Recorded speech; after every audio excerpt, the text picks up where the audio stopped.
Hello guys, welcome you all. My name is Lamia Naseem और चलिए आइए स्टार्ट करते हैं। इंजीनियरिंग मैथमेटिक्स हमारी चल रही है जहां पर हम लोग डिस्कस कर रहे हैं लीनियर अलजेब्रा। लीनियर अलजेब्रा में हम लोग पिछले दो वीडियो से कोशिश कर रहे हैं कि टाइप ऑफ मैट्रिसेस कंप्लीट हो जाएं, बट अनफॉर्चुनेटली वो कंप्लीट होने का नाम नहीं ले रही है। बट आज के इस वीडियो लेक्चर में I promise type of matrices आपकी कंप्लीट हो जाएंगी और इसके साथ ही साथ हम लोग बहुत सारे इंटरेस्टिंग क्वेश्चंस भी कवर कर लेंगे। स्टार्ट करते हैं। अगर मैं प्रीवियस वीडियो की बात करूं तो प्रीवियस वीडियो में मैंने ट्रेस ऑफ द मैट्रिक्स आपको बताया था कि मैट्रिक्स का ट्रेस किस तरीके से फाइंड आउट करते हैं। उसके बाद अब हम लोग डिस्कस करेंगे conjugate of a matrix. Okay, तो मैथमेटिक्स में सारी वीडियोस आपकी कनेक्टेड रहेंगी, तो कोई भी वीडियो स्किप मत करिएगा, सारी वीडियो को अच्छे से देखिएगा, तभी आप मैथ्स में 13 आउट ऑफ 13 लेके आ पाओगे। ओके, स्टार्ट करते हैं। अगर मैं बात करूं कॉन्जुगेट ऑफ अ मैट्रिक्स, तो कॉन्जुगेट ऑफ द मैट्रिक्स को हम लोग किससे रिप्रेजेंट करते हैं। कोई भी मैट्रिक्स आपको ए दी है, अगर आपको उसको कॉन्जुगेट निकालना है तो ऊपर क्या करिए, बार का साइन लगा दीजिए। बार का साइन आपका कॉन्जुगेट को रिप्रेजेंट करता है। ओके, सपोज कर लीजिए मैं एक एग्जांपल यहाँ पर लेके आपको कॉन्जुगेट ऑफ द मैट्रिक्स समझाने की कोशिश करती हूँ। सपोज कर लीजिए आपके पास कोई एक मैट्रिक्स है ए। यहाँ पर हम लोग को एक मैट्रिक्स को कंसिडर कर लेते हैं इस तरीके से। ओके, अब इसमें कुछ एलिमेंट्स ले लेते हैं। कॉन्जुगेट टर्म वहीं पर एग्जिस्ट करता है जहां पर आपके कॉम्प्लेक्स नंबर्स हो। ओके, कॉम्प्लेक्स नंबर मतलब टू हो। यहाँ पर सपोज कर लीजिए 1-3i लिखा हुआ है। सपोज कर लीजिए 2-i है यहाँ पर 3 हो गया, 9 हो गया, और सपोज कर लीजिए यहाँ पर 2-6i इस तरीके से लिखा है। अगर मैं आपसे बोलूं कि इसका कॉन्जुगेट निकालिए, तो कॉन्जुगेट में आप क्या करोगे, देखिए कहीं पर भी कॉम्प्लेक्स नंबर अगर एग्जिस्ट कर रहे हैं तो इसका कॉन्जुगेट भी एग्जिस्ट करता है। ओके, इसका कॉन्जुगेट क्या हो जाएगा, 1+3i हो जाएगा। इसका कॉन्जुगेट क्या हो जाएगा, 2+i हो जाएगा। इसका कॉन्जुगेट क्या हो जाएगा, 2-6i हो जाएगा। तो ये जो कॉम्प्लेक्स नंबर है +6i हो जाएगा। ये जो कॉम्प्लेक्स नंबर है इसको क्या करोगे आप, इसके कॉन्जुगेट से जब आप रिप्लेस कर दोगे तो जो आपको मैट्रिक्स मिलेगी that will B conjugate matrix. Okay, तो अगर मैं यहाँ पर ये जो गिवन मैट्रिक्स है कॉन्जुगेट फाइंड करूं, okay, conjugate of a matrix find out करूं, तो हमारे पास फाइनल कॉन्जुगेट क्या आ जाएगा, फाइनल कॉन्जुगेट आ जाएगा हमारा 2 एज इट इज रहेगा। ये आपका एक रियल नंबर है। ये आपका क्या हो जाएगा, ये आपका हो जाएगा 1+3i। ओके, ये आपका क्या हो जाएगा, ये आपका हो जाएगा 2+i। ओके, ये आपका क्या हो जाएगा, 3 रहेगा। ये मैट्रिक्स का साइज कितना है, मैट्रिक्स का साइज है 2x3 का। ओके, तो कंफ्यूज मत होइएगा, अब मैं आपको साइज वगैरह सब ऑब्जर्वेशन दे चुकी हूँ, आप खुद से भी ये सारी चीजें लिख सकते हो, कोई प्रॉब्लम वाली बात नहीं है। यहाँ पर क्या हो जाएगा, 2+6i हो जाएगा। तो ये जो मैट्रिक्स है ये क्या हो गई, कॉन्जुगेट हो गई। इन केस अगर कहीं पर पॉजिटिव होता है तो पॉजिटिव को हम लोग नेगेटिव कर देते हैं, क्योंकि अगर कॉम्प्लेक्स रूट आपके एग्जिस्ट करते हैं लाइक 1-i एग्जिस्ट कर रहा है तो दूसरा डेफिनेटली 1+i होगा जो इसका क्या हो जाएगा, कॉन्जुगेट हो जाएगा। तो इस तरीके से आप कॉन्जुगेट को फाइंड आउट कर सकते हो। ओके, कॉन्जुगेट को फाइंड आउट करने के बाद आपको इसकी प्रॉपर्टीज भी पता होनी चाहिए। जैसे कि फर्स्ट प्रॉपर्टी है, आपने किसी भी ए मैट्रिक्स से कॉन्जुगेट फाइंड आउट करा, अगर आप कॉन्जुगेट का कॉन्जुगेट निकालोगे तो आपको ओरिजिनल मैट्रिक्स मिल जाएगी। फॉर एग्जांपल जैसे कि यहां पर आपने क्या करा, ए मैट्रिक्स का कॉन्जुगेट फाइंड आउट करा। अब इस कॉन्जुगेट मैट्रिक्स का अगर मैं बोलूं कि वापस से कॉन्जुगेट ले लो, ओके, इस कॉन्जुगेट मैट्रिक्स का अगर मैं बोलूं कि वापस से कॉन्जुगेट ले लो, तो आपको देखिएगा ओरिजिनल जो आपकी मैट्रिक्स ए थी वो आपको वापस से मिल जाएगी। कैसे, 2 आपका एज इट इज रहेगा। अब इसका कॉन्जुगेट क्या होगा, इसका नेगेटिव साइन वाला 1-3i। इसका कॉन्जुगेट होगा इसका नेगेटिव 2-i। फिर 3 एज इट इज रहेगा, 9 एज इट इज रहेगा, और ये हो जाएगा 2-6i। तो आप जरा इस मैट्रिक्स को, ये जो ओरिजिनल मैट्रिक्स है इससे कंपेयर करा के देखिए, बोथ आर सेम। इसका मतलब है अगर आप कॉन्जुगेट का कॉन्जुगेट लेते हो तो आप कहां पहुंच जाओगे, ओरिजिनल मैट्रिक्स की तरफ पहुंच जाओगे। ओके, ये आपकी एक प्रॉपर्टी हो गई। सेकंड प्रॉपर्टी की अगर मैं बात करूं तो यहां पर आप ऐसा भी कर सकते हो कि a+b का अलग अलग कॉन्जुगेट ले लो, फिर ऐड करा दो। या आप ऐसा कर सकते हो कि भाई पहले ए मैट्रिक्स और बी मैट्रिक्स को ऐड करा देते हैं, फिर बाद में फाइनल कॉन्जुगेट ले लेंगे, answer will be same. This is the second property of the conjugate of a matrix. Okay, तो ये आपको ध्यान रखनी है। थर्ड प्रॉपर्टी क्या होती है, थर्ड प्रॉपर्टी होती है कहीं पर कोई एक मैट्रिक्स है जिसमें आप के का मल्टीप्लाई करा रहे हो, तो के का मल्टीप्लाई करा के कॉन्जुगेट ले लो, या आप क्या करो, के को अलग कर लो और ए का कॉन्जुगेट ले लो, फिर आप के का मल्टीप्लाई करा लेना। तो ये भी आपका एग्जिस्ट करता है। This is the one of the property of the conjugate of a matrix. Okay, fourth property की तरफ चलते हैं। देखिएगा जरा, अगर यहां पर सपोज कर लीजिए ए बी दो मैट्रिक्स है, आपने दोनों का मल्टीप्लीकेशन कराया, दोनों का कॉन्जुगेट ले लिया, या आप ऐसा कर सकते हो दोनों को क्या करो, अलग अलग इस तरीके से ए कॉन्जुगेट ले लो, बी कॉन्जुगेट ले लो, उसके बाद दोनों का मल्टीप्लीकेशन करा दो। तो ये कुछ प्रॉपर्टीज हैं जो आप एक जनरली बेसिकली अगर देखा जाए तो ये प्रॉपर्टीज बेसिकली एक ऑब्जर्वेशन है जो आपको एक डायरेक्शन देती है सोचने का कि हाँ ऐसा भी हो सकता है, अगर दो मैट्रिक्स के साथ हम लोग डील कर रहे हैं तो इस तरह की कंडीशन भी बन सकती है, और इस तरह की कंडीशन अगर बनती है तो क्या क्या पॉसिबिलिटी हो सकती है। इस जस्ट ऑब्जर्वेशन, तो आपको ये भी रटने की जरूरत नहीं है, इसको समझने की जरूरत है कि भाई, और ये सारी चीजें जो मैंने लिखी ना इसे आप करके देखो, दो मैट्रिक्स को खुद से लेट करो, फिर उसका कॉन्जुगेट फाइंड आउट करो, फिर उसको देखो कि ऐड करके कॉन्जुगेट लेते हैं, कॉन्जुगेट लेके ऐड करते हैं, मल्टीप्लाई करके कॉन्जुगेट लेते हैं, या कॉन्जुगेट लेके मल्टीप्लीकेशन करते हैं, तब आपको पता चलेगा कि हाँ ये सारी चीजें जो है ना ये एक ऑब्जर्वेशन है जो प्रॉपर्टीज के टर्म में हम लोग यहाँ पर मेंशन कर रहे हैं। ओके, आगे चलते हैं। कॉन्जुगेट आपने सीख लिया, अब बात करते हैं transpose of a conjugate matrix. तो इसको आप अच्छे से समझ गए होंगे, इसको मुझे समझाने की आई थिंक जरूरत नहीं पड़ेगी, क्योंकि ट्रांसपोज में ऑलरेडी आपसे डिस्कस कर चुकी हूं। तो कॉन्जुगेट मैट्रिक्स का ट्रांसपोज का क्या मतलब है कि भाई आप कोई एक मैट्रिक्स लो, उसका पहले कॉन्जुगेट ले लो, और फिर क्या करो, रो को कन्वर्ट कर दो कॉलम में, और कह सकते हैं कॉलम को कन्वर्ट कर दो रो में। तो इसे हम लोग बोलते हैं transpose of a conjugate matrix, जिसको हम लोग कॉन्जुगेट की पावर टी करके भी रिप्रेजेंट कर सकते हैं, और ए थीटा से भी हम लोग इसे रिप्रेजेंट करते हैं। तो कहीं पर भी अगर ए थीटा भी लिखा है तो वो क्या रिप्रेजेंट कर रहा है, transpose of a conjugate matrix. मैं प्रीवियस एग्जांपल को ही यहां पर यूज करने वाली हूं, जरा ध्यान से देखिएगा। ये आपका क्या है, ये आपकी ओरिजिनल मैट्रिक्स थी, ये आपकी क्या है, ये आपने निकाला है क्या, कॉन्जुगेट ऑफ अ मैट्रिक्स से। तो मैं यहां पर लिखती हूं, सपोज कर लीजिए यहां पर आपको conjugate of a matrix A दिया हुआ है, या ओरिजिनल मैट्रिक्स भी अगर आपको देता तो आप कॉन्जुगेट फाइंड आउट कर लेते, क्योंकि आप सीख चुके हो 2 3। ओके, यहाँ पर देखिएगा 2 3 1 प्लस 3 आई और 9। ओके, यहाँ पर हो जाएगा 2 3, यहाँ पर हो जाएगा 1 प्लस 3i, और यहाँ पर कितना हो जाएगा 9। अब क्या बचा, 2 प्लस आई और 2 प्लस 6i लिख देते हैं। यहाँ पर हो जाएगा 2 प्लस आई, एंड यहाँ पर क्या हो जाएगा 2 प्लस 6i। अब आपको क्या लेना है, ट्रांसपोज लेना है इसी कॉन्जुगेट मैट्रिक्स का। तो इससे आप क्या कर सकते हो, इस ट्रांसपोज इसको पावर टी से रिप्रेजेंट कर दो या थीटा से रिप्रेजेंट कर दो, और ये वैल्यू जो आपको मिलेगी ये आपको क्या मिल जाएगी, इसमें क्या होगा, आपका रो कन्वर्ट हो जाएगी, किसमें, रो आपकी कन्वर्ट हो जाएगी कॉलम में। ओके, अब रो को कॉलम में कन्वर्ट करना है, तो ये हो गया फर्स्ट रो 2 है, 1 प्लस 3i है, और कितना है 2 प्लस आई है। ओके, सेकंड देखिए 3 है, 9 है, और 2 प्लस 6i है, that is called as conjugate, transpose of a conjugate matrix. तो ये एक सिंपल सा आपका टॉपिक हो गया। अब इसी तरीके से जो ट्रांसपोज की प्रॉपर्टी थी, सेम वही प्रॉपर्टी यहाँ पर एग्जिस्ट करती है, जैसे कि वहां पे बताया था कि किसी मैट्रिक्स ए का ट्रांसपोज लोगे तो ओरिजिनल मैट्रिक्स मिल जाएगी। इसी तरीके से किसी कॉन्जुगेट मैट्रिक्स का ट्रांसपोज आप फाइंड आउट करोगे तो आपको ओरिजिनल मैट्रिक्स मिल जाएगी। सेकेंड प्रॉपर्टी हमारी क्या थी, सेकेंड प्रॉपर्टी हमारी थी कि अगर कोई दो मैट्रिक्स हैं तो दोनों को ऐड कर दीजिए। ओके, दोनों को ऐड करके उसका ट्रांसपोज ले लीजिए, या आप ऐसा कर सकते हो कि दोनों का अलग अलग ट्रांसपोज कर दीजिए फिर उसका एडिशन कर दीजिए। इसके बाद थर्ड जो हमारी प्रॉपर्टी थी वो थी कि अगर कोई दो मैट्रिक्स है तो उसका मल्टीप्लीकेशन करा के भी आप ट्रांसपोज ले सकते हो, transpose of a conjugate matrix, या आप क्या कर सकते हो, बी का ट्रांसपोज ले लो, ए का ट्रांसपोज ले लो, मल्टीप्लाई करा दो, और ये आपका किसके बराबर होगा, ए बी के मल्टीप्लीकेशन के ट्रांसपोज के बराबर। नेक्स्ट प्रॉपर्टी आपकी क्या थी, नेक्स्ट प्रॉपर्टी थी, देखिए सेम प्रॉपर्टीज है, आपको प्रीवियस वीडियो से कनेक्ट करना ही पड़ेगा इंजीनियरिंग मैथमेटिक्स को, अदरवाइज समझने में प्रॉब्लम होगी।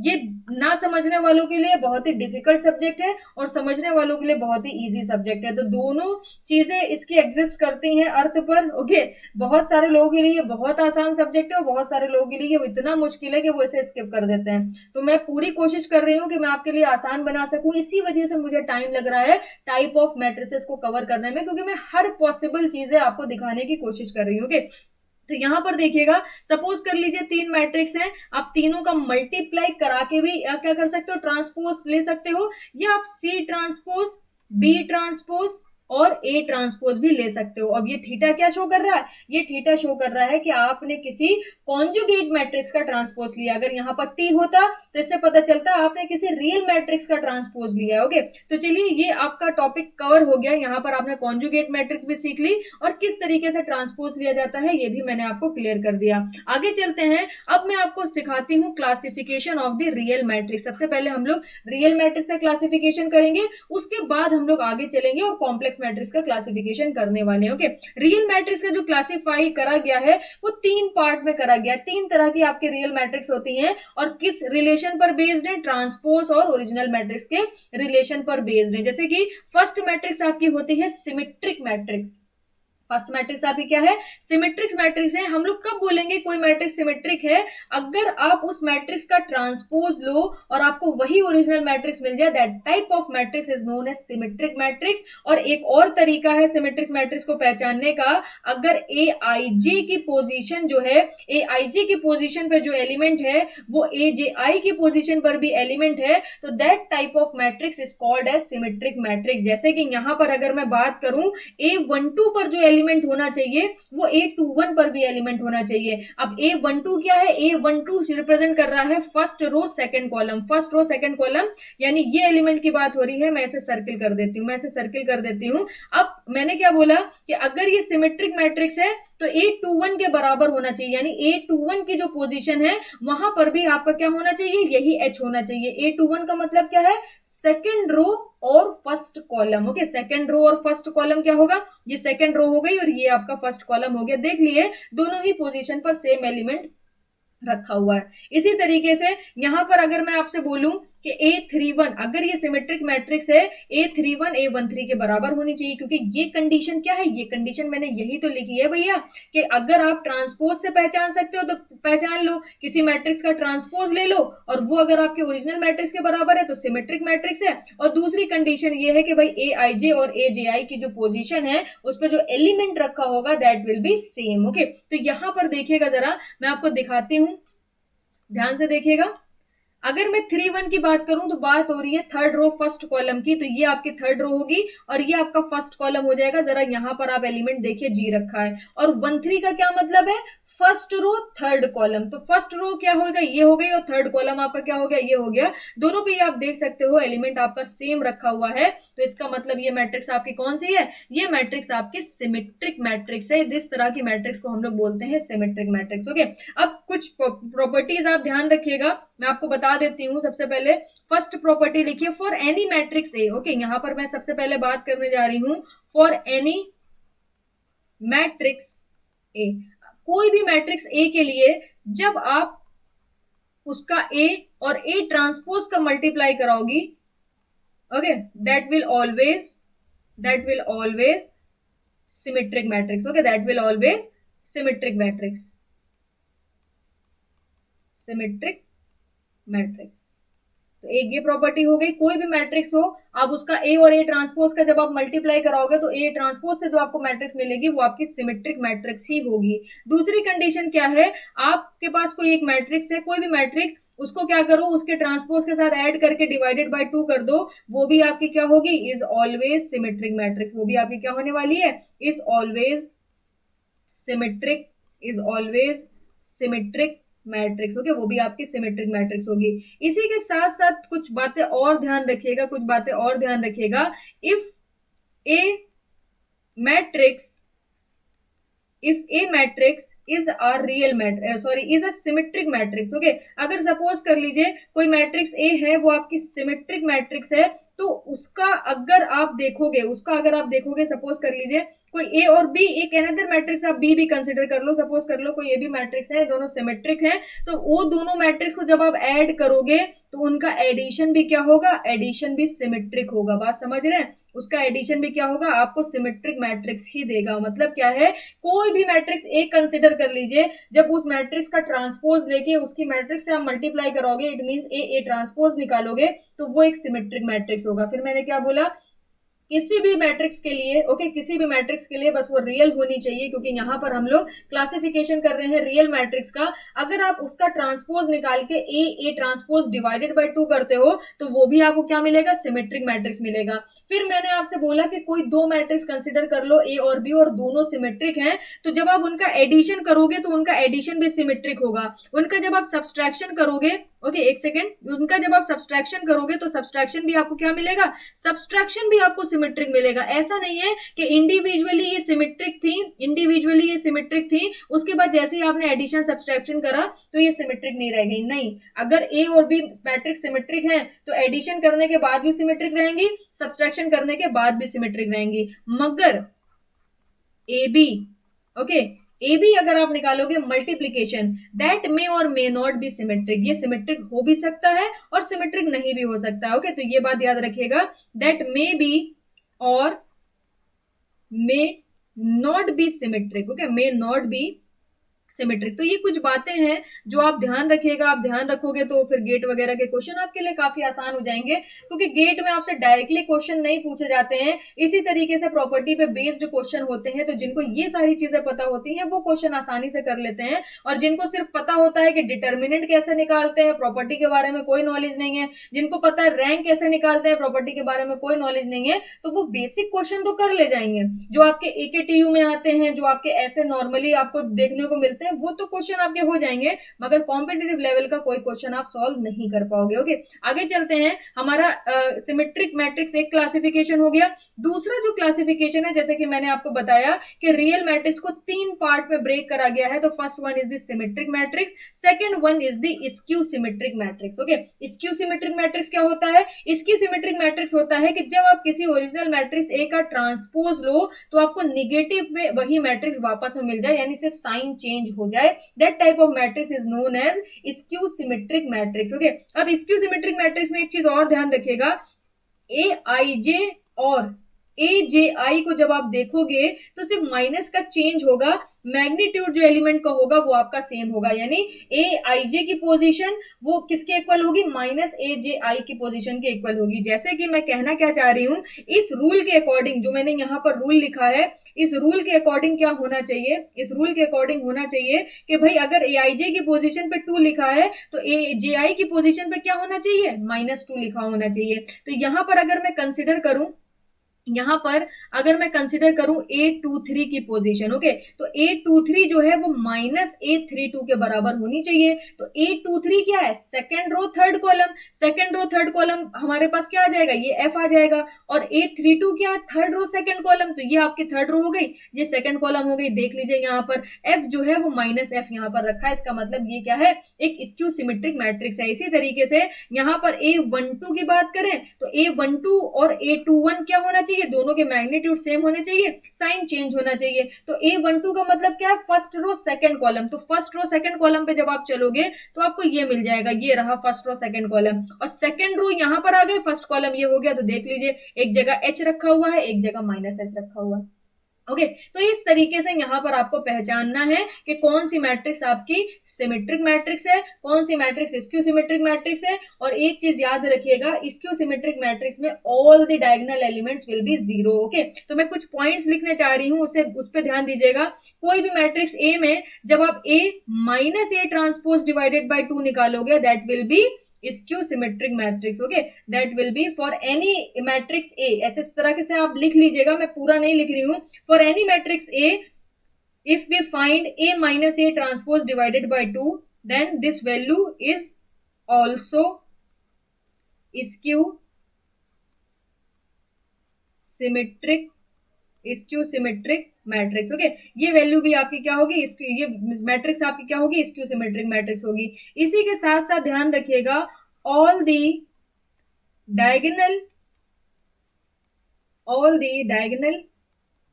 elements, okay, all the diagonal elements of skew symmetric matrix is equal to 0। Okay, सारे के सारे डायगोनल एलिमेंट्स क्या होंगे?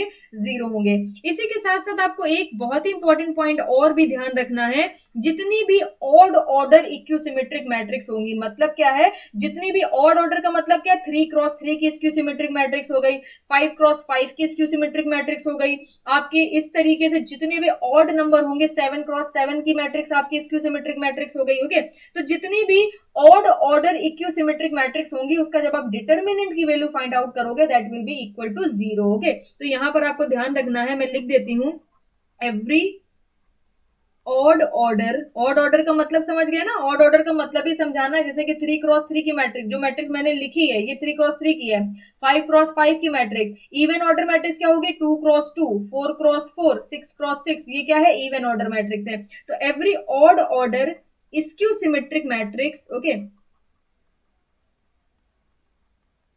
Every odd order skew symmetric matrix, एक second,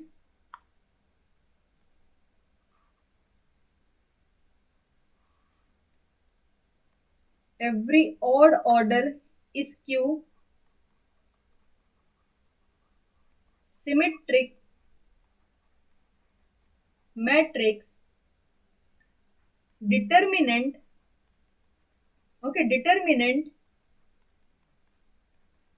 will be equal to zero. Okay, determinant आपका क्या होगा, जीरो होगा। तो ये कुछ बातें हैं जो आपको ध्यान रखनी है, किसके लिए, आपको ध्यान रखनी है स्क्यू सिमेट्रिक मैट्रिक्स के लिए, कि डायगोनल एलिमेंट सारे जीरो होंगे। अगर कोई भी एक मैट्रिक्स की बात करें तो जब आप उसका a minus A transpose divided by 2 निकालोगे तो वो आपको एक स्क्यू सिमेट्रिक मैट्रिक्स मिलेगा। इसी तरीके से जितने भी odd order skew symmetric matrix है उसका डिटर्मिनेंट आप क्या कर लोगे, डायरेक्टली जीरो ले लोगे, कैलकुलेट करने की जरूरत नहीं है। कैलकुलेट भी करोगे तो भी आपको जीरो ही मिलने वाला है। आगे चलते हैं और नेक्स्ट रियल मैट्रिक्स में आपसे डिस्कस करती हूँ, that is orthogonal matrix. Okay, orthogonal matrix क्या होती है, सपोज कर लीजिए आपके पास कोई ए मैट्रिक्स है, आपको चेक करना है ये मैट्रिक्स ऑर्थोगोनल है कि नहीं है। तो आप क्या करो, इसका ट्रांसपोज फाइंड आउट कर लो, और जैसे ही आप इसके और इसके ट्रांसपोज का मल्टीप्लाई करोगे that will be equal to unit matrix. Okay, अगर ये आ रहा है तो आपकी कौन सी मैट्रिक्स है, तो मैट्रिक्स आपकी है ऑर्थोगोनल। ओके, तो मैट्रिक्स आपकी क्या है, ऑर्थोगोनल मैट्रिक्स आपकी कहलाएगी। इसी तरह से अगर आपका दिया हुआ है A transpose is equal to A inverse, तो वो भी आपकी क्या होगी, वो भी आपकी ऑर्थोगोनल मैट्रिक्स होगी। ये बात आपको ध्यान रखनी है कि अगर A transpose is equal to I के बराबर हो गया या ए ट्रांसपोज इक्वल हो गया ए इनवर्स के, तो उस तरह की मैट्रिक्स को हम लोग क्या बोलेंगे, ऑर्थोगोनल मैट्रिक्स बोलेंगे। इसी के साथ साथ एक प्रॉपर्टी आप और ध्यान रखिएगा, जैसे कि यहाँ पर दिया हुआ है A transpose is equal to I. Okay, अब अगर यहाँ पर मैं डिटर्मिनेंट कंसिडर कर लूं, determinant of A transpose is equal to determinant of unit matrix, और मैंने आपको बताया था कि डिटर्मिनेंट यूनिट मैट्रिक्स का कितना होता है, 1 के बराबर होता है। अब ये भी आपके डिटर्मिनेंट की प्रॉपर्टी है कि ए बी का अगर आपको डिटर्मिनेंट लेना है, या आप इस तरीके से दोनों को अलग अलग भी कर सकते हो, दोनों को अलग अलग करके आपको इस तरीके से मिल जाएगा।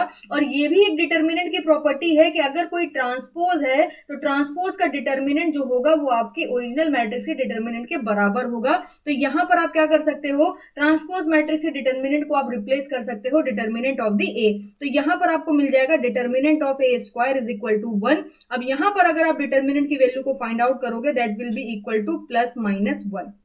ओके, तो इससे क्या पता चलता है, इससे हमें पता चलता है अगर आपके ऑर्थोगोनल मैट्रिक्स है तो उसका जो मॉड्यूलस होगा डिटर्मिनेंट का that will be equal to 1। Okay, तो ये चीज आप ध्यान रखिएगा, कहीं पर अगर आपको डिटर्मिनेंट की वैल्यू 1 दी है तो इट मींस वो आपकी क्या है, ऑर्थोगोनल मैट्रिक्स है। तो ये आपकी तीनों रियल मैट्रिक्स कंप्लीट हो गई। तो तीनों के नाम याद रखिएगा, सिमेट्रिक मैट्रिक्स, ओके, जहां पर ए ट्रांसपोज के बराबर होता है, फिर स्क्यू सिमेट्रिक मैट्रिक्स जहां पर ए जो है वो माइनस ऑफ ए ट्रांसपोज, या कह सकते हैं ए ट्रांसपोज जो है वो माइनस ए के बराबर होता है। ऑर्थोगोनल मैट्रिक्स की क्या कंडीशन है, या तो ट्रांसपोज इनवर्स के इक्वल हो जाए, या हम कह सकते हैं ए ट्रांसपोज किसके बराबर होगा, ए ट्रांसपोज आई के बराबर होगा। दोनों बातें सेम है। ओके, आगे चलते हैं और अब डिस्कस करते हैं हम लोग classification of the complex matrix. तो कॉम्प्लेक्स मैट्रिक्स को भी बेसिकली 3 पार्ट में ब्रेक करा गया है। ओके, और ये किस पे बेस्ड है, जैसे कि यहाँ पर अगर आप रियल मैट्रिक्स को देखोगे तो रियल मैट्रिक्स आपका क्या है, ओरिजिनल मैट्रिक्स और उसके ट्रांसपोज पर बेस्ड है। इसी तरीके से यहाँ पर क्या है, आपकी जो ओरिजिनल मैट्रिक्स होगी, ओरिजिनल मैट्रिक्स अभी कॉम्प्लेक्स मैट्रिक्स का हम लोग क्लासिफिकेशन कर रहे हैं, तो यहाँ पर क्या होगा, यहाँ पर आपका ट्रांसपोज ऑफ कॉन्जुगेट मैट्रिक्स होगा। वहां पर एटी है, यहाँ पर क्या है, ए थीटा है। दोनों बातें सेम है, सिर्फ मैट्रिक्स में फर्क है, इस वजह से यहाँ पर एटी की जगह क्या ले लेते हैं, ए थीटा लेते हैं। और इसके बारे में मैं ऑलरेडी आपसे डिस्कस कर चुकी हूँ। इसको भी 3 पार्ट में क्लासिफाई करा गया है। Complex matrix can be classified into the following 3 type based on the relation A theta यानी transpose of the conjugate matrix and conjugate matrix. Okay, तो चलिए दिखाती हूँ मैं आपको। फर्स्ट आपकी क्या है, first one is the Hermitian matrix. अगर कोई एक मैट्रिक्स ए है, जैसे कि यहाँ पर मैंने एग्जांपल में एक मैट्रिक्स ए लिखी है, अगर ये मैट्रिक्स ए जो है, अगर मैं इसका ट्रांसपोज ले लूं, okay, transpose of a conjugate matrix ले लूं, अगर वो दोनों इक्वल आते हैं तो इसे हम लोग क्या बोलेंगे, that will be the Hermitian matrix. अब यहाँ पर अगर आपको ए थीटा निकालना है तो आप ए थीटा भी बोल सकते हो, और यहाँ पर ए बार का ट्रांसपोज भी आप इसको बोल सकते हो। ये दोनों बातें आपके सेम होंगे। तो यहाँ पर सबसे पहले हमें क्या करना पड़ेगा, सबसे पहले ए बार निकालना पड़ेगा, यानी हमें क्या निकालना, कॉन्जुगेट मैट्रिक्स निकालनी पड़ेगी। जब आप इसका कॉन्जुगेट लोगे तो क्या करेंगे, जितने भी ये वाले टर्म है इसका क्या करते हैं, इसका एक सेकंड कॉन्जुगेट टर्म एग्जिस्ट करता है जो कि आपका नेगेटिव में होगा। अगर ये नेगेटिव में होगा तो सेकंड जो टर्म होगा वो आपका पॉजिटिव होगा। ये हमेशा पेयर में ही एग्जिस्ट करते हैं। तो ये आपका ए एज इट इज रहेगा, ये हो जाएगा बी माइनस आई सी, ये हो जाएगा बी प्लस आई सी, और ये डी आपका एज इट इज रहेगा। अब जब इसका आप ट्रांसपोज लोगे तो क्या करोगे, रो को आप कन्वर्ट कर दोगे किसमें, रो को आप कन्वर्ट कर दोगे कॉलम में। तो ये हो जाएगा ए, ये हो जाएगा बी माइनस आई सी, ये हो जाएगा आपका बी प्लस आई सी, और ये हो जाएगा डी। तो जब आप इसको देखोगे तो ये आपको वापस से क्या मिल गई है, वापस से आपको ए मैट्रिक्स मिल गई है। तो यहाँ पर आप देख सकते हो, यहाँ पर आप देख सकते हो कि ए थीटा किसके बराबर हो गया है, ए थीटा आपके ए के बराबर हो गया है। तो इसी मैट्रिक्स को हम लोग क्या बोलेंगे कि ये हमारी Hermitian matrix. Okay, Hermitian matrix is the type of complex matrix. Okay, next चलते हैं। नेक्स्ट हमारी कहलाती है स्क्यू हर्मिशियन मैट्रिक्स। जैसे कि वहां पर सिमेट्रिक और स्क्यू सिमेट्रिक थी, सिमिलरली यहाँ पर क्या है, हर्मिशियन और स्क्यू हर्मिशियन है। तो वहां पर जो स्क्यू की कंडीशन थी वो यहाँ पर स्क्यू हर्मिशियन की कंडीशन हो जाएगी। तो अगर आपका ए थीटा जो है वो माइनस ए के बराबर है तो इसे हम लोग बोलते हैं स्क्यू हर्मिशियन मैट्रिक्स। यहाँ पर भी जो आपके डायगोनल एलिमेंट्स है that will be equal to 0। Okay, चलिए निकालते हैं। अगर मैं यहाँ पर मुझे ए थीटा निकालना है तो सबसे पहले मुझे ए कॉन्जुगेट मैट्रिक्स चाहिए होगी, ए बार चाहिए होगा। तो कॉन्जुगेट मैट्रिक्स क्या होगा जाएगी, 0 एज इट इज, ये हो जाएगा -2 प्लस आई। ओके, इसका कॉन्जुगेट टर्म क्या होगा, प्लस में होगा, इसका कॉन्जुगेट टर्म क्या होगा, प्लस में होगा। तो ये हो जाएगा 2 प्लस आई, और ये आपका एज इट इज 0 रहेगा। उसके बाद जब आपको ए थीटा निकालना है तो ए थीटा का क्या मतलब है कि इसी का आप क्या ले लो, ट्रांसपोज ले लो। तो ट्रांसपोज में हम लोग क्या करते हैं, रो को कन्वर्ट कर देते हैं किसमें, कॉलम में। तो ये आपका हो जाएगा 0, ये आपका हो जाएगा -2 प्लस आई, ये आपका क्या इतना हो जाएगा 2 प्लस आई, और ये हो जाएगा 0। तो यहाँ पर आप देख सकते हो मैंने दो रो दी थी, दोनों ही रो को मैंने किस में कन्वर्ट कर दिया, कॉलम में कन्वर्ट कर दिया। अब इससे अगर मैं माइनस बाहर ले लूं, इससे अगर मैं माइनस बाहर ले लूं तो मुझे क्या मिलेगा, 0 मिलेगा। ये माइनस बाहर लिया है तो -2 माइनस आई में कन्वर्ट हो जाएगा, ये +2 माइनस आई में कन्वर्ट हो जाएगा, ये 0 में कन्वर्ट हो जाएगा। अब आप ऑब्जर्व कर सकते हो ये मैट्रिक्स आपकी किसके बराबर है, ओरिजिनल मैट्रिक्स के बराबर है। तो यहाँ पर आपको मिल जाएगा -a। अब आप देख सकते हो ये कंडीशन आपकी इसमें क्या कर रही है, सेटिस्फाई कर रही है। तो ये आपकी क्या है, एग्जांपल है स्क्यू हर्मिशियन मैट्रिक्स का। ओके, तो एग्जांपल के हेल्प से भी आप ये सारी मैट्रिक्स को समझ सकते हो, और आगे आगे आगे कभी आपसे पूछते हैं तो आप कैलकुलेट कर सकते हो, जिस तरीके से मैं आपको कैलकुलेट करके दिखा रही हूँ। आगे चलते हैं। थर्ड जो मैट्रिक्स होती है उसे हम लोग बोलते हैं यूनिटरी मैट्रिक्स। इसमें क्या होता है, कोई एक मैट्रिक्स आपको ए दी हुई होगी, आप क्या करो, इसका इनवर्स फाइंड आउट करो, इसका कॉन्जुगेट मैट्रिक्स को फाइंड आउट करके उसका ट्रांसपोज लो। अगर ए थीटा जो है वो आपका ए इनवर्स के बराबर है तो इसे हम लोग क्या बोलेंगे कि ये हमारी यूनिटरी मैट्रिक्स है। या हम लोग कह सकते हैं ए थीटा जो है अगर वो आई के बराबर है तो भी हम लोग क्या बोलेंगे, हम लोग बोलेंगे यहाँ पर कि ये आपकी क्या है, यूनिटरी मैट्रिक्स है। तो अगर आपको एक बार सिमेट्रिक मैट्रिक्स समझ आ गई और कह सकते हैं रियल मैट्रिक्स के तीनों टाइप समझ आ गए, तो उसी से ही मिलते जुलते आपको कॉम्प्लेक्स मैट्रिक्स के भी टाइप मिलते हैं। सिमेट्रिक, यहाँ पर हर्मिशियन, वहां पर स्क्यू सिमेट्रिक, यहाँ पर स्क्यू हर्मिशियन, वहां पर ऑर्थोगोनल, और यहाँ पर यूनिटरी मैट्रिक्स। ओके, बाकी वहां पर हम लोग जो रिलेशन देखते हैं वो ए और उसके ट्रांसपोज में देखते हैं। यहाँ पर जो हम लोग रिलेशन देखते हैं वहां पर हम लोग देखते हैं ए और transpose of a conjugate matrix, क्योंकि यहाँ पर हमारी कौन सी मैट्रिक्स एग्जिस्ट कर रही है, कॉम्प्लेक्स मैट्रिक्स एग्जिस्ट कर रही है। ओके, आगे चलते हैं। अब मैं आपसे कुछ क्वेश्चन डिस्कस करती हूँ और उस क्वेश्चन को देखिएगा, वो काफी इंपॉर्टेंट और इंटरेस्टिंग क्वेश्चन है। तो ध्यान से देखिएगा किस तरीके से हम लोग यहाँ पर क्वेश्चन को सॉल्व करेंगे। ओके, फर्स्ट क्वेश्चन देखिए, बोल रहा है if A is M cross P matrix and B is P cross N matrix. Okay, लिख लेते हैं यहाँ पर सॉल्यूशन में हम लोग लिख लेते हैं, हमें काम आएगा ये। कोई मैट्रिक्स ए है, ओके, जिसका साइज क्या है, m cross p। Okay, m cross p है। एक कोई मैट्रिक्स b है, इसका साइज क्या है, p क्रॉस n है। Okay, then how many number of multiplication and addition. Okay, how many number of multiplication and addition are involved in computing the matrix product? matrix product क्या होगा? AB होगा आपका matrix product. तो कह रहा है कि एक मैट्रिक्स आपकी m क्रॉस p की है, एक मैट्रिक्स आपकी p क्रॉस n की है, अगर मैं दोनों को मल्टीप्लाई करा दूं, इसका प्रोडक्ट बना दूं, तो उसमें मिनिमम हमें कितने नंबर ऑफ मल्टीप्लीकेशन एंड कितने नंबर ऑफ एडिशन परफॉर्म करने होंगे। ओके, तो चलिए मैं आपको बताती हूँ कि इस तरीके के क्वेश्चन को कैसे डिस्कस करते हैं। मैंने आपको एक क्वेश्चन कराया था, एक क्वेश्चन का एक एग्जाम्पल था, मैं पीछे लेके चलती हूँ आपको थोड़ा सा, तो आपको समझ आएगा वहां पर। ओके, यहाँ पर देखिए, जब मैंने यहाँ पर प्रॉपर्टीज ऑफ द मैट्रिक्स यहाँ पर डिस्कस करा था, तो आपने देखा था एक मैट्रिक्स आपकी m क्रॉस n की थी, एक मैट्रिक्स आपकी p क्रॉस q की थी, तो आपको फाइनल जो मैट्रिक्स मिली थी, फाइनल मैट्रिक्स क्या मिलती है? m क्रॉस q की मैट्रिक्स मिली थी। यानी इसमें नंबर ऑफ रोज कितना था और इसमें नंबर ऑफ कॉलम कितना था, उसी के कॉम्बिनेशन से आपको नेक्स्ट मैट्रिक्स मिली थी, क्योंकि यहाँ पर भी हमने क्या करा था? प्रोडक्ट करा था। ये बात आपको यहाँ पर क्लियर हो गई होगी। ओके, अब मैं आपको सेम क्वेश्चन पे लेके चलती हूँ। सेम क्वेश्चन देखिएगा जरा, ये क्वेश्चन है हमारा, यहाँ पर पूछ रहा है minimum number of multiplication, minimum number of addition कितना होगा। तो सबसे पहले क्या करते हैं? रफ काम करते हैं। रफ काम जरा देखिएगा, सपोज कर लीजिए आपके पास कोई एक मैट्रिक्स ए है, ये क्वेश्चन समझना बहुत जरूरी है, क्वेश्चन आता है और इसमें आपको एक बार समझ आ गया सारी चीजें, तो फिर आपका कुछ भी नहीं बचेगा, आपको सिर्फ फाइनल एक्सप्रेशन याद रखना है। एक मैट्रिक्स में बी कंसिडर कर लेती हूँ, एक मैट्रिक्स में यहाँ पर बी कंसिडर कर लेती हूँ, और यहाँ पर देखिए, सपोज कर लीजिए इसमें कोई एलिमेंट है 3 2 1 9 4 6 3 3 2। ओके, इसमें कोई एलिमेंट कंसिडर कर लिए 1 2 3 4 5 6 7 8 9, कुछ भी आप कंसिडर कर सकते हो। ये भी आपकी 3 क्रॉस 3 की मैट्रिक्स है, ये भी आपकी 3 क्रॉस 3 की मैट्रिक्स है। अब जब आप यहाँ पर ऑब्जर्व करोगे तो आप क्या पाओगे? अगर मैं सिर्फ एक एलिमेंट को कंसिडर करूं, सिर्फ एक एलिमेंट को अगर मैं यहाँ पर कंसिडर करूं, तो आप देखिएगा एक एलिमेंट आपका किससे मल्टीप्लीकेशन करेगा? इससे मल्टीप्लीकेशन करेगा। मतलब क्या है? एक एलिमेंट का मतलब क्या है? जब आप यहाँ पर ए बी का प्रोडक्ट बनाओगे, तो यहाँ पर आपको ए बी के प्रोडक्ट में एलिमेंट्स लिखने होंगे ना। तो अगर मैं सिर्फ और सिर्फ एक एलिमेंट की बात करूं, अगर आपको यहाँ पर एक एलिमेंट को प्लेस करना है, ओके, मैं नंबर ऑफ एलिमेंट्स की बात नहीं कर रही हूँ, नंबर ऑफ एलिमेंट तो 3 क्रॉस 3 यानी 9 है।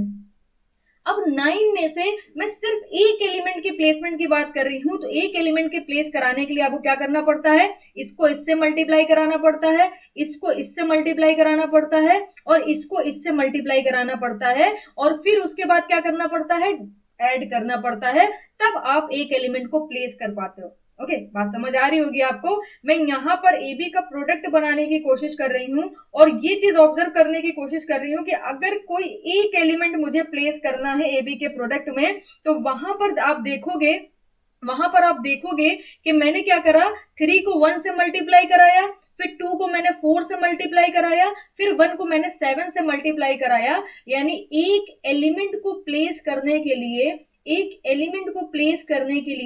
मैंने 3 का 1 से मल्टीप्लाई कराया, मैंने 2 का 4 से मल्टीप्लाई कराया, मैंने 1 का 7 से मल्टीप्लाई करा दिया, और फिर मैंने इसको ऐड कर दिया। तो जैसे ही आप इसको ऐड करोगे, तो यहां पर प्लेस करने के लिए आपको वो एलिमेंट मिल जाएगा कि ए बी के प्रोडक्ट में जो फर्स्ट रो और फर्स्ट कॉलम में जो एलिमेंट होगा वो क्या होगा।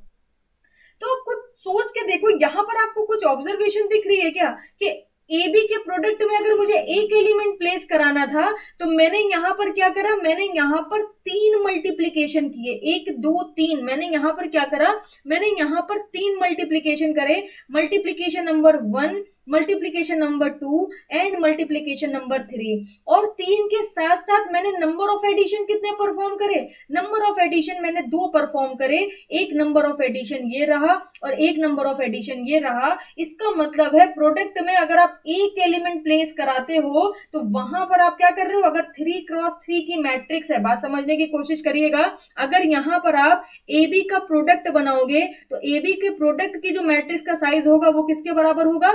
m क्रॉस n के बराबर होगा, m क्रॉस n के बराबर होगा। क्योंकि यहाँ वहां पर आपने देखा था ना, एक m क्रॉस q था, एक समथिंग था। तो जब आप ए बी का प्रोडक्ट बनाओगे तो फर्स्ट का आपका रो और सेकंड का कॉलम मिलके जो साइज बनाएंगे वो आपको प्रोडक्ट का साइज मिलने वाला है। तो यहाँ पर आप अगर इस p को ऑब्जर्व करो तो ये p आपका क्या है, दोनों में ही कॉमन है। ये p आपका क्या है, दोनों में ही कॉमन है, तभी आप प्रोडक्ट करा पा रहे हो। ओके, तो यहाँ पर जरा देखिएगा, एक एलिमेंट को प्लेस कराने के लिए मैंने 3 मल्टीप्लीकेशन और उससे एक जस्ट कम एडिशन, बात समझ रहे हैं, यहाँ पर 2 एडिशन मत समझिए। एक एलिमेंट को प्लेस कराने के लिए अगर आपकी 3 क्रॉस 3 की मैट्रिक्स है तो 3 क्रॉस 3 आपका क्या है, ये है m क्रॉस n। ओके, इसी तरीके से दूसरी मैट्रिक्स क्या है, 3 क्रॉस 3 है, यानी ये क्या है, ये है आपकी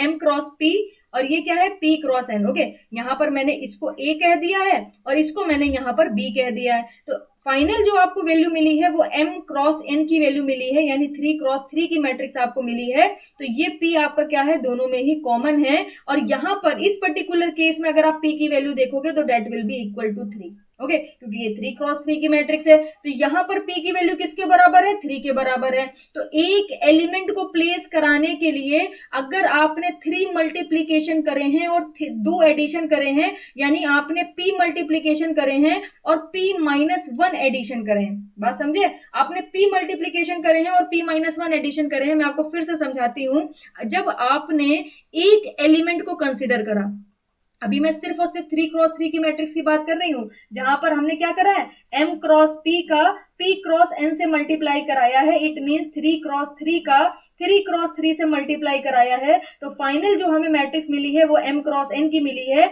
और इस पर्टिकुलर केस में p किसके बराबर है, 3 के बराबर है। ओके, तो मैं एक ऑब्जर्वेशन दे रही हूं कि एक एलिमेंट को प्लेस करने के लिए आपने p मल्टीप्लीकेशन करा है, p की वैल्यू कितनी है, 3 है, और आप देख भी सकते हो यहाँ पर आपने 3 मल्टीप्लीकेशन कराए हैं, और मल्टीप्लीकेशन के साथ साथ p माइनस 1 एडिशन कराए, 2 एडिशन कराए ना, तो 3 में से एक कम करना पड़ेगा। तो ये आपके एक एलिमेंट की बात हो गई, ये आपके एक एलिमेंट की बात हो गई जहां पर आपने p मल्टीप्लीकेशन करा लिए हैं और p माइनस 1 एडिशन करा लिए।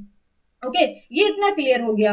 अब अगर मैं टोटल नंबर ऑफ मल्टीप्लीकेशन और एडिशन की बात करूं तो टोटल कितने एलिमेंट्स होंगे, नंबर ऑफ एलिमेंट्स को काउंट करने का आसान तरीका क्या है, जितने साइज है उसका आपस में मल्टीप्लाई करा दिए तो टोटल एलिमेंट कितने होंगे, mn होंगे। तो यहां पर एक एलिमेंट के लिए अगर आपने p मल्टीप्लीकेशन कराए हैं तो mn एलिमेंट के लिए आप mnp मल्टीप्लीकेशन कराओगे।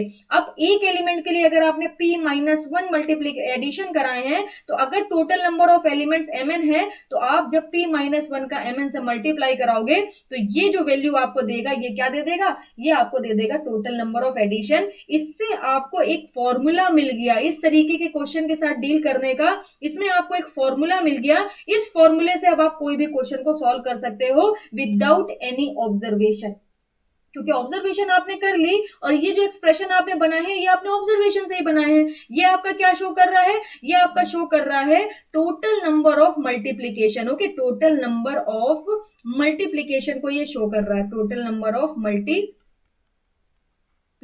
ओके, तो आपका जो फर्स्ट क्वेश्चन था वो कंप्लीट हो गया है, फर्स्ट क्वेश्चन आपका कंप्लीट हो गया है। आपको यही दिया हुआ था m क्रॉस p और यहाँ पर p क्रॉस n, तो इसमें minimum number of total multiplication अगर आप देखोगे तो mn p कराओगे, और इसी में अगर मैं आपसे बात करूं टोटल नंबर ऑफ एडिशन की, total number of addition, okay, तो वो कितना हो जाएगा, mn p माइनस 1। ओके, अब एक क्वेश्चन में इसी के ऊपर और कराती हूँ तो आपको और क्लैरिटी मिलेगी, जरा उसे देखिएगा। क्वेश्चन नंबर 7 है ये हमारा लीनियर अलजेब्रा का, बोल रहा है what is the minimum number of multiplication involved in computing the matrix product of P Q R. यहाँ पर आपको क्या बनाना है, आपको 3 मैट्रिक्स दी हुई है, तीनों का आपको क्या कराना है, तीनों को आपको प्रोडक्ट कराना है, और प्रोडक्ट कराने के बाद आपको देखना है कि total number of multiplication and total number of addition कितने होंगे। ओके, तो आपकी पी मैट्रिक्स का जो आपको साइज दिया हुआ है वो क्या दिया हुआ है, 4 रो 2 कॉलम। देखिए 4 रो 2 कॉलम का मतलब है ये आपको 4 क्रॉस 2 की दी हुई है।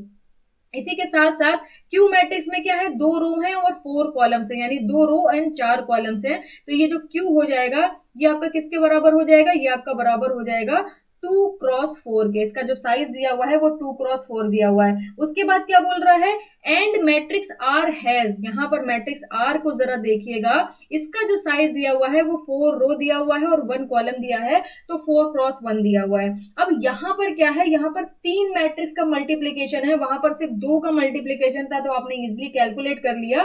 3 के मल्टीप्लीकेशन में आपको एक कंडीशन दी है कि मिनिमम नंबर ऑफ मल्टीप्लीकेशन कितना होगा। तो यहाँ पर 2 पॉसिबिलिटी है। पहली पॉसिबिलिटी जो है वो ये है कि पहले आप पीक्यू का मल्टीप्लाई करा लो, पीक्यू के मल्टीप्लाई में कितने number of multiplication addition perform करे वो, और फिर पीक्यू का आप किसके साथ मल्टीप्लाई कराओ, आर के साथ मल्टीप्लाई कराओ, फिर उसमें कितने नंबर ऑफ मल्टीप्लीकेशन और एडिशन आपने परफॉर्म करे वो साथ दोनों को ऐड कर दो। ये दूसरी कंडीशन क्या बनती है कि पहले आप क्यू आर का मल्टीप्लाई करा लो, पहले आप क्यू आर का मल्टीप्लाई करा लो, फिर उसके बाद पी क्यू आर का मल्टीप्लाई करा लो। तो क्यू आर में जितने नंबर ऑफ एडिशन मल्टीप्लीकेशन होंगे, फिर पी क्यू आर बनाने में जितने नंबर ऑफ एडिशन मल्टीप्लीकेशन होंगे, दोनों के एडिशन से आपको पता चल जाएगा। और इन दोनों ही कंडीशन में जिसमें आपको मिनिमम नंबर ऑफ मल्टीप्लीकेशन और एडिशन मिलेंगे, जैसे कि यहाँ पर सिर्फ और सिर्फ बात किसकी करी गई है, यहाँ पर इस पर्टिकुलर क्वेश्चन में सिर्फ और सिर्फ बात करी गई है आपके मल्टीप्लीकेशन की, तो यहाँ पर हम लोग एडिशन फाइंड आउट नहीं करेंगे, सिर्फ और सिर्फ मल्टीप्लीकेशन के ऊपर काम करेंगे। एडिशन भी आप फाइंड आउट कर सकते हो,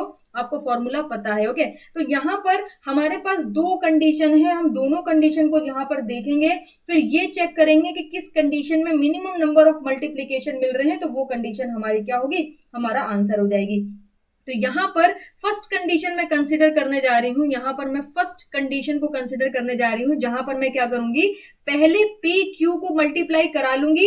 तो पी क्यू को जब आप मल्टीप्लाई कराओगे, ओके, तो देखिएगा जरा, पी आपका क्या है, 4x2 की मैट्रिक्स है, क्यू आपका क्या है, यहाँ पर क्यू आपका है 2x4 की मैट्रिक्स। तो बेसिकली ये क्या लिखा हुआ है, ये आपकी m क्रॉस p की मैट्रिक्स है, और ये क्या है, ये आपका p क्रॉस एन की मैट्रिक्स। ओके, जो प्रीवियस हमने स्टैंडर्ड कंसीडर करा है, एग्जैक्टली मैंने वही स्टैंडर्ड कंसीडर कर लिया। ओके, एम क्रॉस पी और पी क्रॉस एन। तो यहाँ पर जरा आप देखिए, जब आप पी क्यू का मल्टीप्लाई कराओगे तो आपको क्या मिलेगा, एम क्रॉस एन की मैट्रिक्स मिलेगी। तो यहाँ पर पी की वैल्यू कितनी है, यहाँ पर पी की वैल्यू 2 है।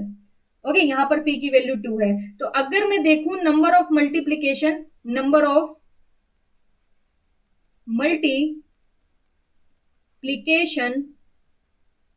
इन PQ, PQ में कितने नंबर ऑफ मल्टीप्लीकेशन होंगे, ये बराबर हो जाएगा MNP के। ओके, यहाँ पर देखिए आपने फॉर्मूला क्या बनाया, MNP बनाया है, जहां पर M का काम कर रहा है 4, N का काम कर रहा है 4 और P का काम क्या कर रहा है, 2 कर रहा है। तो ये हो जाएगा 4 4 इंटू 2, तो 4 4 16 इंटू 2 कितना हो जाएगा, 32 हो जाएगा। क्या ये आंसर है, नहीं, ये आंसर नहीं है, क्योंकि अभी हमें क्या कराना है, 3 मैट्रिक्स का मल्टीप्लीकेशन कराना है। तो अब हम लोग क्या करेंगे, PQ को मल्टीप्लाई कराएंगे किसके साथ, R के साथ। तो यहाँ पर हम लोग क्या लिखेंगे, अब डायरेक्टली हम लोग यहाँ पर लिख सकते हैं PQR। अब यहाँ पर ध्यान दीजिए, PQ जो मैट्रिक्स है इसका साइज अब क्या हो गया है, इसका साइज हो गया है आपका 4x4 का। देखिए M क्रॉस N का साइज हो गया है ना, और R का साइज आपका क्या है, R मैट्रिक्स का साइज है आपका 4x1 का। तो यहाँ पर जो आपको फाइनल मैट्रिक्स का साइज मिलेगा वो क्या मिलेगा, जो आपको फाइनल मैट्रिक्स का साइज मिलेगा वो M क्रॉस N मिलेगा, that will B 4x1। Okay, 4x1 का साइज मिलेगा। तो यहाँ पर PQR में मैं लिख देती हूँ कि आपको फाइनल साइज मिलेगा 4x1। तो यहाँ पर ये किसका काम कर रहा है, ये आपका P का काम कर रहा है। तो अगर आप इसमें देखोगे नंबर ऑफ मल्टीप्लीकेशन, देखिए नंबर ऑफ मल्टीप्लीकेशन,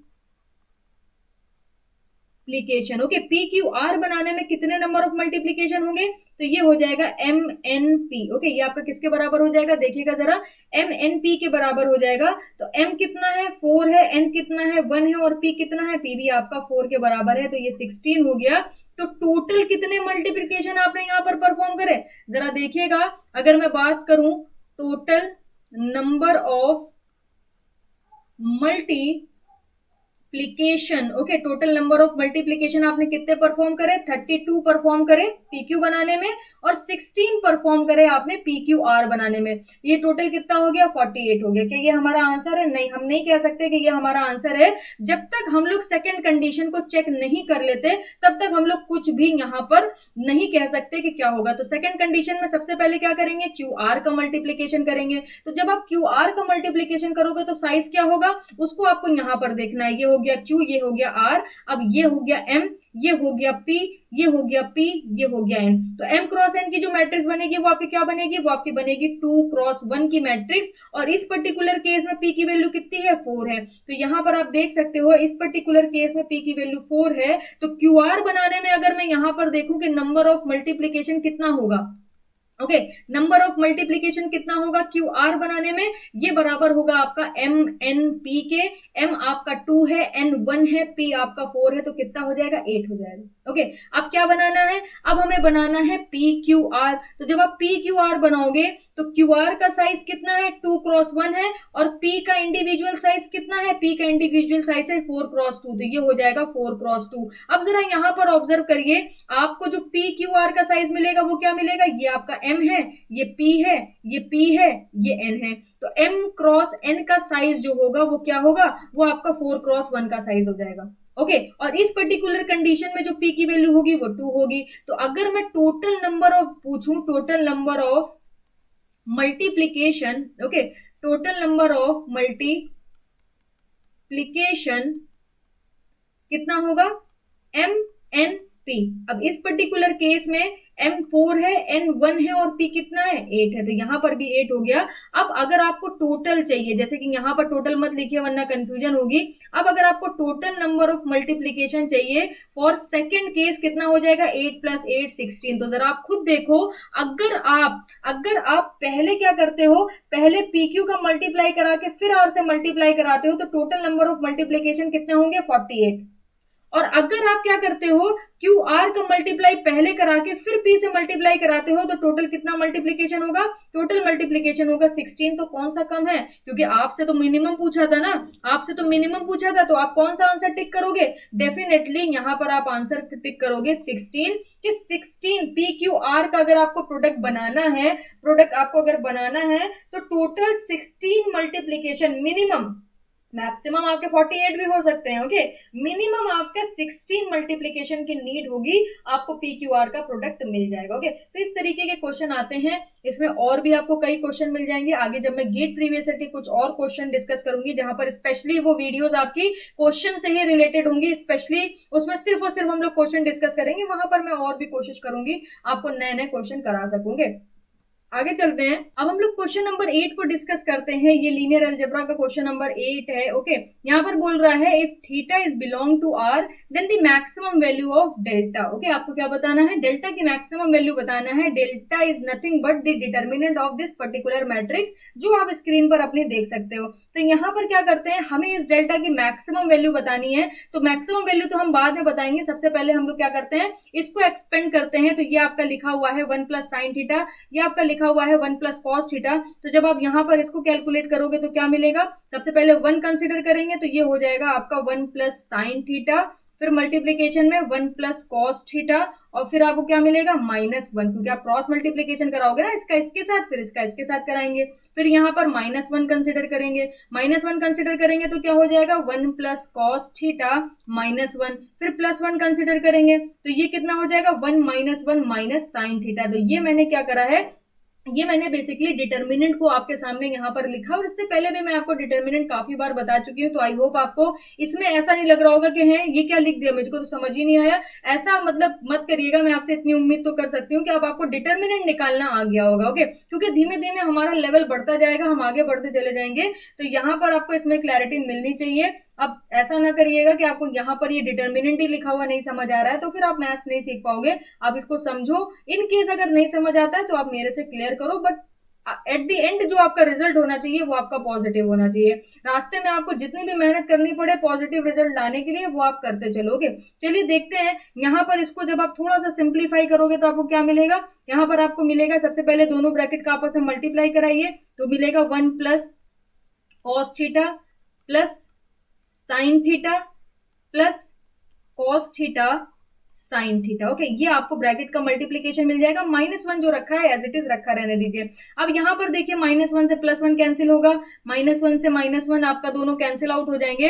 तो यहाँ पर आपको मिल जाएगा माइनस का cos थीटा, और यहाँ पर आपको मिल जाएगा क्या, यहाँ पर आपको मिल जाएगा, यहाँ पर देखिएगा जरा, ये आपको मिल जाएगा माइनस का साइन थीटा। ओके, अब आप यहाँ पर जरा देखिएगा, यहाँ पर माइनस का कॉस थीटा है, यहाँ पर प्लस का कॉस थीटा है, कैंसिल आउट हो जाएगा। यहाँ पर माइनस का साइन थीटा है, यहाँ पर प्लस का साइन थीटा है, ये भी कैंसिल आउट हो जाएगा। यहाँ पर माइनस का 1 है, यहाँ पर प्लस का 1 है, ये भी कैंसिल आउट हो जाएगा। तो फाइनली जो आपको डेल्टा की वैल्यू मिलेगी वो आपको कितनी मिल जाएगी, वो आपको मिल जाएगी sine theta into cos theta. Okay, अब अगर मैं यहाँ पर 2 का मल्टीप्लाई और 2 का डिवाइड करा दूं तो ये क्या बन जाएगा, 2 साइन थीटा कॉस थीटा। और ट्रिग्नोमेट्री में 2 साइन थीटा कॉस थीटा को आप क्या लिख सकते हो, साइन 2 थीटा लिख सकते हो। तो ये बेसिकली आपको मिल जाएगा sine 2 theta divided by 2। Okay, अब जरा ध्यान दीजिए, आपको डेल्टा की क्या बतानी है, मैक्सिमम वैल्यू बतानी है, और आपको फाइनल जो एक्सप्रेशन मिला है वो साइन 2 थीटा बाई 2 मिला है।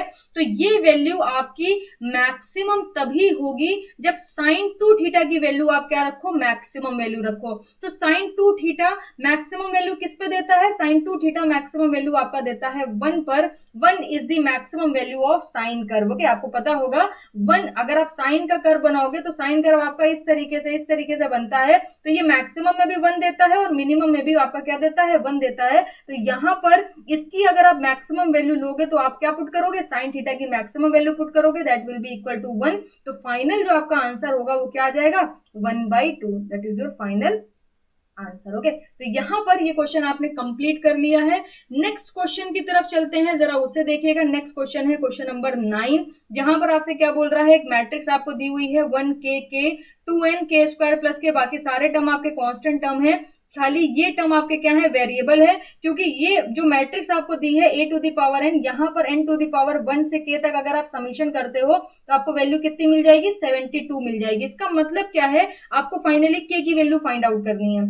आपसे बोल रहा है कि अगर आप समीशन करो किसका, a1 का, a2 का, a3 का, और ये आपको a1 कब मिलेगा, जब n की जगह 1 पुट करेंगे, a2 कब मिलेगा, जब n की जगह 2 पुट करेंगे, a3 कब मिलेगा, जब m की तरह 3 पुट करेंगे। इसी तरीके से आपको फाइनल जो पुट करना है वो a to the power k put करना है, मतलब n की जगह आपको क्या पुट करना है, k पुट करना है। जब आप इन सब का समीशन करोगे तो आपको क्या मिल जाएगा, 72 मिल जाएगा। तो अब आपको क्या बताना है, k की वैल्यू बताना है कितनी होगी। ओके, तो बड़ा सिंपल सा क्वेश्चन है, मैं आपको दिखाती हूं। यहाँ पर सबसे पहले क्या करो, सबसे पहले आप a1 फाइंड आउट करो। जैसे ही आप a1 फाइंड आउट करोगे तो आपको क्या मिलेगा, जैसे ही आप a1 फाइंड आउट करोगे, एक सेकेंड रुकिएगा, मैं इसको थोड़ा सा ठीक से लिखने की कोशिश करती हूँ। तो यहाँ पर सबसे पहले मैं क्या करती हूँ, a1 को फाइंड आउट करती हूँ। तो जब आप a1 निकालोगे यहाँ पर तो आपको कितना मिल जाएगा, a1, n की जगह आप क्या डाल दोगे, 1 वैल्यू पुट कर दोगे। तो जैसे ही आप n की जगह 1 पुट करोगे तो यहाँ पर आपको मिल जाएगा 1। ओके, ये आपको कितना मिल जाएगा, 2, सॉरी क्या हो रहा है, ये आपको मिलेगा 1, ये आपको मिलेगा 2, और यहाँ पर जब आप 1 पुट करोगे तो ये आपको मिल जाएगा 1। ओके, बाकी सारी वैल्यूज आपकी वही रहेंगी। k, ये आपको कितना दिया हुआ है, k square plus k plus 1, यहाँ पर आपको कितना दिया हुआ है, k स्क्वायर दिया हुआ है। और इसी के साथ साथ जो हमारी थर्ड कॉलम है वो भी आपका ऐसे ही रहेगा, k square plus k। Okay, और ये क्या दिया हुआ है, ये दिया हुआ है k square plus k plus 1। Okay, तो बेसिकली आपको एक मैट्रिक्स ये मिल गई a1। इसी तरीके से अगर मैं आपसे बोलूं कि a2 को फाइंड आउट करिए तो a2 किसके बराबर हो जाएगा, a2 आपका बराबर हो जाएगा, जरा ध्यान दीजिएगा a2 की तरफ। यहाँ पर a2 का मतलब क्या है, n की जगह आप क्या पुट कर दो, 2 पुट कर दो। तो यहाँ पर तो ये 1 ही रहेगा। ओके, यहाँ पर तो ये 1 ही रहेगा, यहाँ 2 पुट करेंगे तो ये 4 हो जाएगा, और यहाँ पुट करेंगे तो ये 3 हो जाएगा, क्योंकि 2 जा 4 -1 कितना होता है, 3 होता है। बाकी सारे टर्म आपके एज इट इज रहेंगे, बाकी सारे टर्म आपके एज इट इज रहेंगे। तो इसे आप मेरी तरह मत लिखिएगा, आप इसमें सारा ये जो के दिया हुआ है ये सब पुट करिएगा। ओके, नेक्स्ट देखिएगा, अगर मैं a3 की बात करूं, मैं a3 फाइंड आउट करूं तो अब मैं क्या करूंगी, अब मैं n की जगह क्या पुट कर दूंगी, 3 पुट कर दूंगी। तो जैसे ही आप n की जगह 3 पुट करोगे तो आपको क्या मिलेगा, यहाँ पर तो आपको 1 मिलेगा, यहाँ पर कितना मिल जाएगा, 6 मिल जाएगा, और यहाँ पर कितना मिल जाएगा, 2 3 जा 6 -1, ये हो जाएगा 5। बाकी टर्म आपके क्या दिए हुए हैं, ये दिया हुआ है k, ये दिया हुआ है k square plus k plus 1, ये आपको दिया हुआ है k स्क्वायर के, ये आपको कितना दिया हुआ है, ये आपको दिया हुआ है k, ये आपको दिया हुआ है k स्क्वायर प्लस k, और ये आपको दिया हुआ है k square plus k plus 1। Okay, देख सकते हो आप जो भी वैल्यूज दी हुई थी वो यहाँ पर हमने पुट कर दी। अब ऐसे ही करते करते हमें कितनी मैट्रिक्स मिल जाएंगी, a1 मिल जाएगी, A2 मिल जाएगी, A3 मिल जाएगी, और इसी तरीके से इसको करते करते करते करते आखिरी जो हमें मिलेगी वो कौन सी मिलेगी, AK मिलेगी, जो आपकी किसके बराबर हो जाएगी, जो आपके 72 के बराबर हो जाएगी।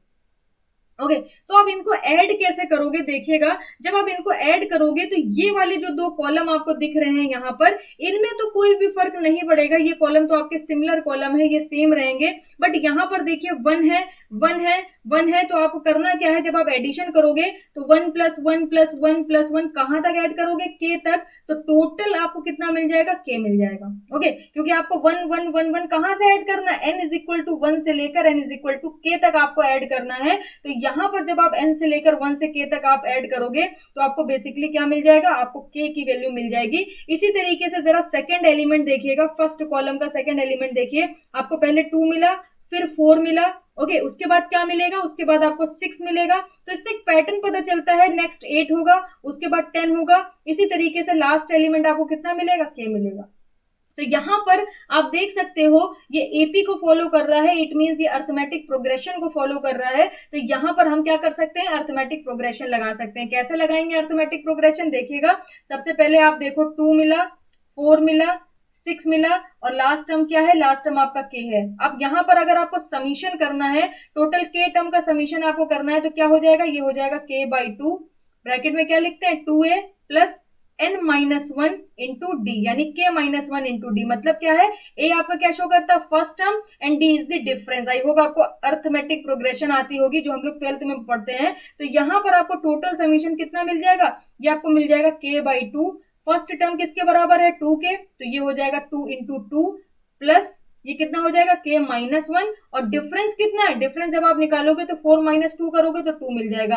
अब ये 2 इससे कैंसिल आउट हो जाएगा, तो बेसिकली यहाँ पर सेकंड जो एलिमेंट का आप समीशन है, जब आप सारी के सारी मैट्रिक्स को ऐड करोगे तो यहाँ पर आपको मिल जाएगा K, यहाँ पर बचेगा 2 और K-1 यानी K+1 आपको मिलेगा। इसी तरीके से अगर आप थर्ड एलिमेंट देखोगे, फर्स्ट कॉलम का पहले 1 मिला, फिर 3 मिला, उसके बाद 5 मिला, तो आप जरा ऑब्जर्व करिए, 1 मिला, 3 मिला, 5 मिला, तो डेफिनेटली नेक्स्ट 7 होगा, डेफिनेटली नेक्स्ट 9 होगा, और इसी तरीके से टोटल कितना है, K है, क्योंकि आप मैट्रिक्स को ऐड कर रहे हो 1 से लेकर K तक। ओके, तो ये भी आप देख सकते हो, यहां से यहाँ डिफरेंस सेम है, 2 है, 2 है, 2 है, तो ये भी आपको किसको फॉलो कर रहा है, अर्थमेटिक प्रोग्रेशन को फॉलो कर रहा है। तो यहाँ पर भी आप इसका समीशन निकालो, क्योंकि जब तक आप सारी मैट्रिक्स को समीशन नहीं करोगे तब तक आप इक्वेट नहीं कर सकते इक्वल टू 72 के। ये आपको सेकंड कंडीशन गिवन है कि आप A1 से लेकर AK तक आप सारी मैट्रिक्स को ऐड कर दीजिए, तो फिर आप उसको इक्वेट कर सकते हो इक्वल टू 72। तो ये हो जाएगा n/2 यानी K/2, फिर हो जाएगा 2A यानी 2 इंटू 1 प्लस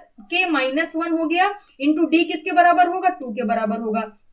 तो यहां पर ये आपको मिल जाएगा K1 प्लस K-1, तो ये कैंसिल आउट हो जाएगा, तो फाइनली आपको K² मिल जाएगा। इसका मतलब क्या है, आप जरा मतलब समझिएगा, ये सारी कैलकुलेशन मैं यहां से हटा देती हूं। जब आप A1 A2 A3 ये फाइनल आपका, इसमें ये एक्सप्रेशन अभी छोड़ देते हैं जो हमें पुट करना है, बाकी कैलकुलेशन मैं यहां से हटा देती हूं। इसका मतलब है कि जब आप इन सारी की सारी मैट्रिक्स को ऐड करोगे, यानी इसका डिटर्मिनेंट आपको निकालना है, जब आप इनको ऐड करोगे तो आपको फाइनली क्या मिल जाएगा, आपको फाइनली फर्स्ट एलिमेंट की जगह मिल जाएगा K, सेकेंड एलिमेंट की जगह मिल जाएगा K+1, क्योंकि आपने सबका समीशन कर दिया ना, और थर्ड एलिमेंट की जगह मिल जाएगा K², बाकी एलिमेंट सारे वैसे ही रहेंगे, ये भी कांस्टेंट था आपका, ये भी K² प्लस K+1, यानी ये फाइनल उसी K के ही टर्म में दिया हुआ है, तो इसमें कुछ भी करने की जरूरत नहीं है। ये K² हो गया, ये K हो गया, ये आपका हो गया K² प्लस K, और ये दिया हुआ था K² प्लस K+1। ओके,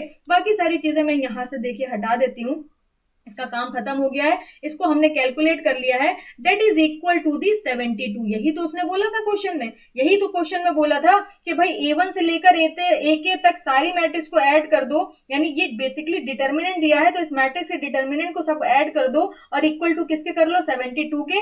अब देख सकते हो यहाँ पर जो आपको डिटर्मिनेंट दिख रहा है वो K के टर्म में है, और वो इक्वल टू 72 है। अब यहाँ पर इसको आप सिंपली कैलकुलेट करो और फाइनल K की वैल्यू को बताओ कितना आ रहा है, आप भी कैलकुलेट करो। मैं भी कैलकुलेट करती हूँ, बट मेरी कैलकुलेशन आपकी कैलकुलेशन से थोड़ी सी अलग होगी, क्योंकि यहाँ पर मैं क्या करूंगी, कुछ कॉलम ट्रांसफॉर्मेशन को परफॉर्म करूंगी। मतलब क्या है, ये आपका C1 कॉलम है, ये C2 कॉलम है, ये C3 कॉलम है। अगर आप ट्रांसफॉर्मेशन करते हो तो ट्रांसफॉर्मेशन की वजह से आपका डिटर्मिनेंट चेंज नहीं होता है। ये मैं आगे आपसे डिस्कस करूंगी। अभी मैं आपको कुछ एग्जांपल के तौर पे दिखाती हूँ। मैं क्या करूंगी, C1 कॉलम में C1 माइनस C2 करूंगी, और C2 कॉलम में मैं क्या करूंगी, C2 माइनस C3 करूंगी। तो यहां पर फाइनली मुझे क्या मिल जाएगा, फाइनली मुझे मिल जाएगा, देखिएगा जरा, यहां पर फाइनली जो मुझे वैल्यू मिलेगी वो क्या मिलेगी, इस तरीके से यहां पर मैं बना लेती हूँ। और ये आपको कितना दिया हुआ है, 72। इसे एज इट इज रखते हैं। C1 कॉलम में जब C1 माइनस C2 करेंगे तो ये 0 हो जाएगा। यहां पर देखिए के स्क्वायर प्लस के, इससे कैंसिल हो जाएगा तो -1 मिल जाएगा। इसी तरीके से के स्क्वायर माइनस करेंगे, 0 मिल जाएगा। उसके बाद C2 कॉलम में क्या करने जा रहे हैं, C2 कॉलम में हम लोग C2 को C3 से माइनस करके रखने जा रहे हैं। तो के से के को माइनस करेंगे तो 0 मिलेगा। उसके बाद के स्क्वायर प्लस के प्लस 1 को इससे माइनस करेंगे तो प्लस का 1 मिल जाएगा। उसके बाद के स्क्वायर को इससे माइनस करेंगे तो ये मिल जाएगा -के-1। ओके, और थर्ड जो हमारा कॉलम है वो एज इट इज आ जाएगा। ये आपका आ गया के, ये आपका आ गया के स्क्वायर प्लस के, ओके, और ये आपका आ गया के स्क्वायर प्लस के प्लस 1, तो के स्क्वायर प्लस के प्लस 1। अब यहां पर आप क्या करोगे, डिटर्मिनेंट फाइंड आउट करोगे। डिटर्मिनेंट कैसे फाइंड आउट करेंगे, यहां पर ये तो 0 है, ये 0 है, तो सारी वैल्यू 0 हो जाएगी। इसके अलोंग देखिए, इसके करस्पॉन्डिंग जो कॉलम है और इसके करस्पॉन्डिंग जो रो है उसे आप कैंसिल आउट कर दीजिए। तो यहां पर आपको जो डिटर्मिनेंट मिल जाएगा उसकी वैल्यू कितनी हो जाएगी, ये आपका पॉजिटिव होगा, ये निगेटिव होगा, ये आपका पॉजिटिव होगा। तो यहां पर जब आप इस वैल्यू को पुट करोगे तो आपको मिल जाएगा के, ओके, पॉजिटिव है। इससे करस्पॉन्डिंग लाइंस जो है वो आपने कैंसिल आउट कर दी। तो के माइनस के -1 का जब इससे मल्टीप्लाई होगा तो ये मिलेगा के प्लस 1, और ये हो जाएगा -0 इज इक्वल टू कितना हो गया, 72 हो गया। तो बेसिकली यहाँ पर आपको क्वाड्रेटिक इक्वेशन मिल जाएगी, के स्क्वायर प्लस के -72 इज इक्वल टू 0। तो यहाँ पर आप इसे सॉल्व कैसे करोगे, के square plus 9k minus 8k minus 72, के को मैंने किस में कन्वर्ट कर दिया, 9k माइनस 8k में। यहां से k कॉमन लेंगे, k प्लस 9 मिलेगा। यहां से -8 कॉमन लेंगे तो 8 9 से 72 होता है, k प्लस 9 मिलेगा इज इक्वल टू 0। जब आप यहां से k की वैल्यू निकालोगे तो आपको दो वैल्यू मिल जाएंगी, एक 8 और एक -9। That is your final answer. ये आपका इस क्वेश्चन का फाइनल आंसर हो गया, क्योंकि आपसे क्या पूछा था, k की वैल्यू बताओ कितनी होगी। ओके, तो आई होप आपको यहाँ पर ये तीनों ही क्वेश्चन समझ आए होंगे। इसमें से ये वाला क्वेश्चन आपका काफी इंपॉर्टेंट क्वेश्चन है, इसको आप एक दो बार रिपीट करके देखिए, और गेट प्रीवियस ईयर में आपको एक आध क्वेश्चन और इससे रिलेटेड मिल जाएंगे, वो भी आप सॉल्व करने की कोशिश करिए। इसी के साथ साथ इसके साथ ये क्वेश्चन भी इंपॉर्टेंट है, और ये भी क्वेश्चन इंपॉर्टेंट क्वेश्चन है। ये मैंने कुछ अलग से क्वेश्चन नहीं कराए, बेसिकली कुछ स्टैंडर्ड क्वेश्चन कराए हैं जो आपके कॉन्सेप्ट में और ज्यादा क्लैरिटी लेके आएंगे। अब मैं मिलूंगी आपसे नेक्स्ट वीडियो में, और नेक्स्ट वीडियो में हम लोग डिस्कस करेंगे rank of the matrix. Okay, rank of the matrix जब हम कंप्लीट कर लेंगे तो जितना भी हम लोगों ने अभी पढ़ रखा है वो सारे के सारे कंबाइन करके गेट प्रीवियस ईयर के क्वेश्चन डिस्कस करेंगे। देन उसके बाद ही हम लोग कुछ नया टॉपिक वापस से शुरू करेंगे लीनियर एल्जेब्रा में ही। Okay, so thank you so much. अगर आपको इसमें कुछ भी नहीं समझ आया हो तो मेरे से जरूर क्लियर करिएगा, डाउट्स अपने मन में नहीं रखिएगा। मिलते हैं आपसे नेक्स्ट वीडियो में लीनियर एल्जेब्रा के साथ। Thank you.